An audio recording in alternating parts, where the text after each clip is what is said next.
Noong 2010, ang account sa Facebook na si Karine Catherine Waldegrave mula sa Canada ay nagsimulang mag-post ng mga kakaibang status sa Facebook. Siya ay nagre-reply sa sarili niyang mga status at comments na minsan ay umaabot ng 700 times. Ayon sa kanyang profile, siya ay nagkaroon ng PhD mula sa Universidad ng Toronto at naglakbay rin siya sa iba't ibang bansa at natuto ng mga wika tulad ng French, Estonian, Latvian, English, Russian, Scottish at Latin, pati na rin ang salitang German. Para sa isang mukhang edukadong tao, ang mga posts ay tila galing sa isang tao na wala sa katinoan.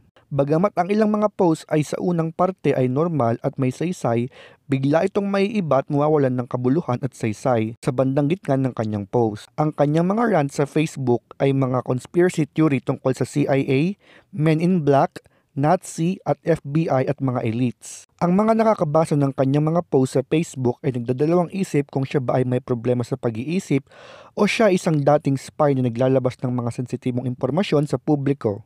Noong 2016, ang kinaroroonan ni Karine Catherine Waldegrave ay hindi pa rin malaman hanggang ngayon. Matapos tanggalin ng kanyang account sa Facebook, ang ilan sa kanyang mga followers ay nag-iisip na siya ay inilagay sa isang mental hospital habang ang iba ay naniniwala na siya ay nawawala o patay na.